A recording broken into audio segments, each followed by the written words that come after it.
Yo la team, c'est Clément, j'espère que vous allez bien. Aujourd'hui on est avec Sébastien. Sébastien ne sait pas du tout de quoi on va parler aujourd'hui. Et justement je voulais avoir son avis. Vous savez que à la fin du mois il y a le nouveau jeu qui va sortir sur Android iOS, Pokémon Pocket. Voilà, le jeu de cartes Pokémon sur téléphone. Et en fait, au lieu de vous faire une vidéo où on ouvre des boosters comme tout le monde le fait sur YouTube, vous connaissez, on va faire un autre point de vue. C'est savoir si justement le digital va remplacer le carton, la carte, la vraie carte, le palpable. On se retrouve tout de suite, mais avant, jingle. Bang!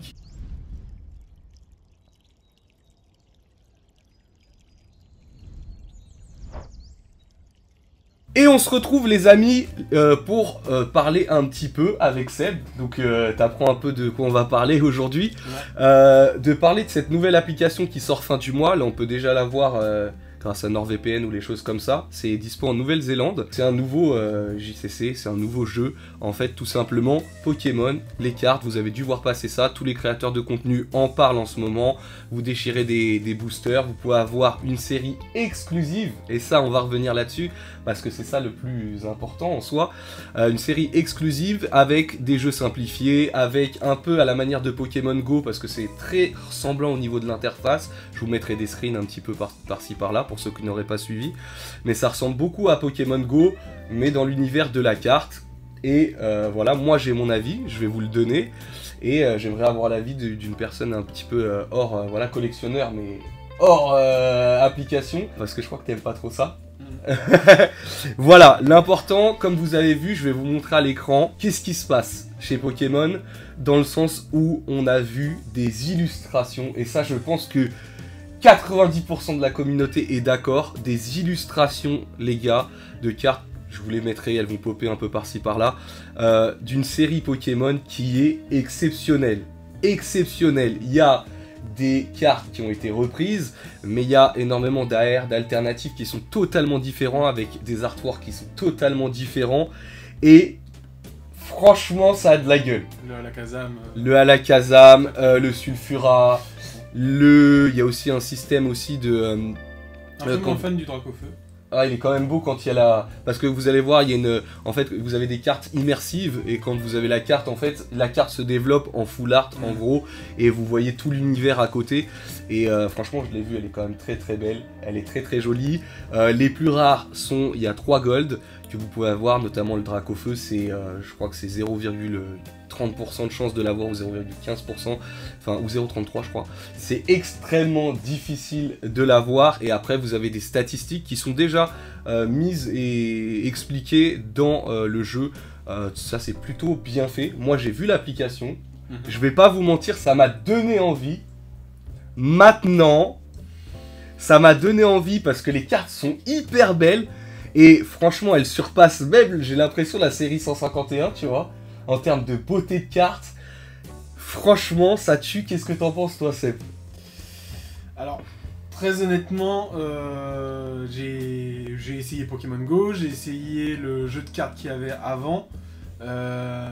J'ai jamais aimé, parce que pour moi, quand tu joues, quand tu collectionnes un jeu de cartes, quand tu collectionnes des choses, faut que ce soit palpable. Faut que, là, j'ai ma carte, je l'ai dans les mains. J'ai ma carte dans les mains. Elle est là. C'est pas quelque chose de numérique. Je suis d'accord. Les cartes, les ligues des cartes qu'on a eues les cartes sont magnifiques. C'est incroyable. C'est très très très beau. Avec les cartes immersives, ça donne une dimension autre à la collection. C'est sûr. Mais pour moi, est-ce que à ton avis, moi j'ai ma petite idée. Mais est-ce que tu penses que Pokémon Company va éditer ses cartes et un jour va nous sortir de sous le chapeau cette série en cartes palpables, à ton avis? Le problème étant, c'est qu'il y a beaucoup de monde qui les veut en vrai. Ouais, bah justement. Malheureusement, Pokémon Company n'écoute pas du tout ce que les consommateurs veulent. Bah moi je me dis que ça serait une possibilité selon la hype du jeu. C'est-à-dire que si le jeu cartonne, qu'il n'est pas... Par contre, en fait, il y a deux aspects dans le jeu. Il y a la collection, qui est le plus important, et le jeu. Je pense que si la collection il y a une hype autour de la collection, c'est-à-dire ouvrir des boosters, il y a une chance qu'ils se disent « Ah !» ou peut-être qu'on va en sélectionner 3-4 et les mettre dans un bloc, mais ce serait selon la hype. Et ce serait pas tout de suite parce que Pokémon, ils créent ça un an et demi à l'avance, sauf s'ils l'ont déjà créé. Sauf s'ils ont déjà créé les cartes en faisant ça. Il y a deux choix de toute façon. Ouais. C'est soit Pokémon veut se diriger vers le digital, ce qui est un peu normal, mais voilà, c'est pas l'essence même du TCG. Hein. La carte, c'est palpable, comme le dit Seb. Ou est-ce qu'ils veulent prendre un virage après sur du digital essentiellement? C'est un peu délicat. Surtout que ça impose 3 facteurs. C'est qu'il va y avoir sûrement, à la manière de Niantic et Pokémon Go, des hacks. Des hacks, c'est-à-dire que ça peut très bien arriver. Ils vont mettre apparemment les échanges en place. Est-ce qu'il va y avoir un moyen de revendre ces cartes? Et si c'est le cas, ça laisse un peu la porte à pas mal d'escroqueries en termes informatiques. J'espère qu'ils sont très très solides. C'est possible qu'ils le fassent. Je sais que les échanges arrivent. Mais voilà, sur ça, est-ce que vous dites-nous entre commentaires ce que vous en pensez, mais ça me paraît compliqué. Ça me paraît assez compliqué, mais la série est magnifique. Faut dire ce qui est. Voilà, c'est incroyable. Pour moi, le terme d'argent dans l'application se limitera très certainement à l'achat de boosters, parce que faire un système monétaire sur une application de base pour le jeu, c'est impossible. Non mais après tu peux... Yu-Gi-Oh! Ils ont jamais fait alors qu'ils ont 40 000 jeux, le Hearthstone ils ont jamais fait... Après ça peut être... Non mais après c'est des variantes, tu vois, les comptes Pokémon Go, tu peux les vendre sur eBay, des choses comme ça, tu vois. C'est interdit. Bah il y en a plein qui le font. Il y en a plein qui le font, mais c'est donc est-ce qu'il y aura un marché secondaire qui va se mettre en place sur certaines cartes ou des choses comme ça? C'est possible, c'est possible. J'ai une autre question aussi. Est-ce que tu penses, moi j'y crois, je pense que là c'est trop léger parce qu'ils viennent de sortir l'application, mais est-ce que tu penses qu'il y aura un jeu compétitif? Oui, ça oui. Mais pourtant c'est super simplifié, hein, c'est très simple, mais il y a un jeu, il y a du compétitif sur Pokémon Go. Oui. Je vois pas pourquoi il n'y aurait pas du compétitif sur Pocket. Très simple, Yu-Gi-Oh! Qui a 25 ans aussi. Le jeu Yu-Gi-Oh! C'est beaucoup un jeu c'est plus un jeu de joueurs que de collectionneurs. Ils ont sorti Speed Duel, qui est un truc simplifié, pour pouvoir ramener d'autres gens. Donc oui, et Speed Duel, il y a du compétitif sur Speed Duel. Ouais, bien sûr. Moi je pense que, là ils ont fait la première série, mais je pense que si ça marche bien, là ils veulent voir, mais à la 4e série, là la série c'est A1 je crois, je pense qu'on aura peut-être le droit déjà avec un deck plus complet, parce que là peut-être il manque un peu de cartes pour faire un deck complet, et avec peut-être un système de PVP ou des trucs comme ça qui soit plus complet. Et je pense que là, on pourrait clairement rentrer dans une compétition digitale et autres. Parce que Pokémon, il faut savoir une chose, si ça n'envoie pas beaucoup de communication, c'est qu'en général, ils y croient pas trop au projet. Mais là, on en entend quand même beaucoup parler. Il y a beaucoup d'argent qui a été investi. Je pense que Lorcana, ça a dû les faire frissonner un petit peu parce qu'à tous les coups, Lorcana est en train de préparer aussi son jeu. Mais... ils auraient dû le sortir avant, bref. Bien avant. Ça, c'est une autre vidéo. C'est un débat, voilà. Mais je pense que le jeu compétitif pourrait rentrer dans ce domaine. Sauf si Akia. Parce qu'on peut ouvrir que jusqu'à 2 boosters par jour, à savoir un booster toutes les 12 heures. Vous avez aussi une espèce de Poké-monnaie, enfin ça s'appelle autrement, tu peux changer tes sleeves, ton playset et tout ça. Ouais, c'est... 2 par jour, c'est pas assez. C'est pas beaucoup, alors après tu payes. À la manière de Pokémon Go, t'achètes des Poké-pièces qui te permettent d'acheter des boosters et tout ça. Et t'as un nombre limité par jour. Tu peux pas en ouvrir genre à l'infini. Mais voilà, t'as quand même pour faire ton deck. Mais le problème c'est que t'as que 2 cartes. Moi ce qui me dans l'application, si je dis pas de bêtises, à partir de 2 exemplaires de la carte, ton autre carte elle disparaît. Tu vois, c'est parce que dans les decks, tu peux en avoir que 2 exemplaires. Alors que dans les decks de 60 cartes physiques, t'en as 4, tu peux en avoir 4, tu vois. Donc, vu qu'ils disparaissent, est-ce que si le PVP se développe, ils te les remettent les cartes que t'as eues, ou alors t'as 2, tu vois ce que je veux dire? Non. Imagine t'as 4 Florizards, T'en as 2 qui partent à la poubelle du coup, et qui sont transformés en poussière, à voir, à vérifier, je suis pas sûr. Non, ce serait débile. En fait, tu aurais un coffre. J'ai pas vu l'application. Moi personnellement, je n'ai pas vu Bah, l'application. c'est pour ça que je te demande. Mais ce qui me paraît T'as déjà un logique, coffre. En fait, t'as déjà une espèce de Pokécardex. bah, ce serait débile Pas de les faire. Pokécardex, Ce serait débile de faire disparaître Ah, les c'est ce cartes qu'ils que font. t'as en exemplaire. Ça, c'est ce C'est qu'ils ce font. qu'ils font.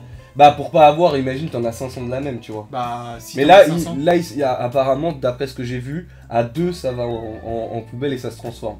bah, En point de carte et tout ça. Ouais, mais admettons s'ils veulent se baser sur l'échange. Bah, juste, ouais, très bonne interrogation. C'est-à-dire que si on parle d'échange, comment ça se passe, les gars? Parce que le système va arriver, c'est ce qui a été dit. Ouais. Voilà, donc le système d'échange devrait arriver. Mais effectivement, si tes cartes, elles partent à la poubelle, comment tu fais pour échanger? Parce s'il qu'il y t'en en a reste que 2. Ah, voilà. Ah, c'est pas con ça. Non, Interrogation, les gars, qu'est-ce que vous en pensez? j'ai pas, ouais, comme je dis, j'ai pas vu l'application, mais pour moi, ce qui est logique, comme sur toutes les applications de jeu, tu as le nombre limite dans ton deck, 2 ou peu importe, et après t'as un coffre où t'as toutes les cartes que tu as Bah chopées. là, c'est pas le cas. Enfin, en tout cas, c'est limité. Alors, est-ce que c'est parce que les serveurs sont encore trop petits Peut-être. pour voir qu'au départ, parce que là, c'est qu'en Nouvelle-Zélande, ça sort fin du mois, donc fin du mois d'octobre, là on est en septembre, mais bref, octobre.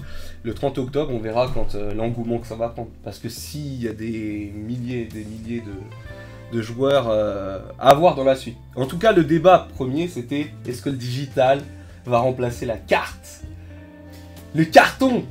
On est dans une époque qui mène à ça, mais pour moi... Moi, je ne non. pense pas. Moi, je pense pas non plus, parce que ça ferait trop NFT, et on aime trop le carton. Voilà, donc Bah après voilà, c'est notre avis. L'important sur cette vidéo c'est d'augmenter, enfin de voir le débat un petit peu de ce qui se passe, que vous pensez. Est-ce que le digital va prendre? Parce que faire une série aussi belle, c'est vraiment que Pokémon se fout un peu de notre gueule quand même, sans être méchant, excusez-moi.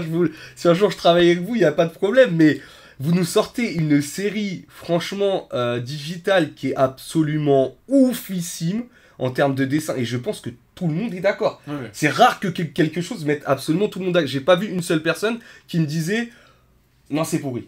Alors, moi, là où je trouve pourri, on y revient à la base, hein. Ce que je trouve pourri, c'est le digital. Mais les illustrations, le fait de rentrer dans la carte et tout ça, et d'avoir quelque chose qui bouge, c'est super. Franchement, magnifique. les cartes sont super. Bon, en tout cas, moi, mon avis personnel, tu donneras le tien juste après. Pour moi, c'est pas la fin des cartes. Loin de là, clairement, parce qu'il y a ce côté aussi amis, tournoi, on se rencontre, on fait des rencontres, on va dans des boutiques spécialisées, il y a ce côté. Ouais. Je pense que c'est pas la fin. Est-ce que c'est une bonne idée? Je pense que oui, parce que ça peut ramener clairement des nouveaux joueurs. Tu vois, des nouveaux joueurs qui découvrent Pokémon, et qui, même si c'est déjà une industrie énorme, mais des nouveaux joueurs qui pourraient rentrer dedans, apprendre peut-être un peu le jeu, et après avoir envie de se développer encore plus, tu vois, et de se dire, bah je vais acheter du physique pour faire un deck un peu plus grand. Déjà, j'ai compris un petit peu les trucs de résistance, les points, les PV, tout ça, parce qu'il y a plein de gens qui savent pas jouer à Pokémon. Ouais. Pokémon, c'est un jeu de collectionneur, c'est pas un jeu. Le jeu est pas terrible, on va pas se mentir. Là, il le simplifie, mais peut-être que ça va donner envie à des joueurs, à des potentiels joueurs, de rentrer justement et d'avoir une porte d'entrée dans la carte à collectionner. Moi, c'est mon avis, donc je pense que c'est une très bonne chose. Maintenant, à voir, parce que j'espère quand même qu'ils vont pas négliger les cartes au profit du digital, ou alors qu'ils vont réussir à faire un mélange et nous faire une belle surprise. Mais c'est vrai que tu as raison, Pokémon Company n'écoute que très rarement ses consommateurs. On en a marre du Terra Crystal, même si EV c'est des super séries, mais les couronnes c'est fini les gars, il y en a plus, on peut plus là les couronnes. Mais voilà. C'est un truc qu'on disait. En fait, les séries EV, Terra Crystal, certes, c'est pas super. En fait, ça aurait été... L'idée de base Terra Crystal est pas mal, mais l'espèce de chapeau, c'est globalement ce qui dérange. Oui. Avoir un Dracofeu Terra Crystal, ou au lieu d'avoir un chapeau de fête, il avait des ailes en cristal, ou des choses comme ça. Ouais, je trouve que c'est... Bah, c'est au niveau du design des illus, je crois, voilà. Je crois que c'est ça qui dérange un peu. Après, attention, je le redis, le bloc écarlate et violet est un putain de bloc, les gars. vous verrez plus tard, comme toutes les autres séries qui ont été boudées, quand plus je regarde ce bloc-là, et plus je me dis, il y a des magnifiques, il y a des alternatives magnifiques, il y a beaucoup de choses qui sont très très très beaux. Les bords arc-en-ciel, tu sais, genre le low class et tout ça, je trouve que ça donne un flow de malade. Après, bon, ça, vous le savez, c'est un côté personnel, subjectif. Mais franchement, le bloc, ça m'étonnerait pas, franchement, que d'ici quelques années, bon, tout monte dans Pokémon, ça on le sait, mais que ça surpasse le bloc épée bouclier, le bloc soleil et lune et tout ça. Hein. On va prendre un truc simple. Sur soleil et lune, tu me sors Ombre Ardente, oui, ou tu me sors Invasion Karma. La nouvelle série, on va prendre Couronne machin là. Couronne stellaire. Couronne stellaire, bah je choisis quand même Couronne stellaire. Ah bah mais 100 fois. C'est plus joli que... 100 fois. En fait, pourquoi le bloc épée bouclier, à mon avis, est hype, c'est que c'est là où tu commences les alternatives. Avec Reine de Glace, style de combat. Soleil et lune, t'as les alternatives GX et tout ça. Ouais, c'était des escouades. Bah, c'est des alternatives, mais c'est plus... Galga, Palkia, Arceus. Ouais, ça c'était une... Ouais, ça c'est une... Ça c'est ok, mais ça des trucs comme ça, en général c'est deux Pokémon, Tortank qui plouvent, tu vois ce que je veux dire. C'est même le Latios dont tout le monde parle, en réalité, il est pas, tu vois, c'est pas une alternative qui est waouh. Enfin, tu vois ce que je veux dire. Y a pas autant Elle de est détails, jolie, mais il n'y a pas de détails. Il n'y a pas autant de détails qu'un Octalive et Max Alternative, ou qu'un Rayquaza et Max Alternative. Ouais. Même si j'aime pas la tête du Rayquaza, mais ça c'est un autre débat. Maintenant, vous avez l'espace des commentaires, les gars, pour vous exprimer à ce sujet. Le digital va-t-il remplacer la carte? À vous de juger, les gars, nous on vous a donné notre avis. C'était Seb, Clément, on se retrouve tous les lundis en box break sur YouTube. Abonnez-vous les gars, lâchez le petit pouce bleu, c'était cool. À très vite. Big up.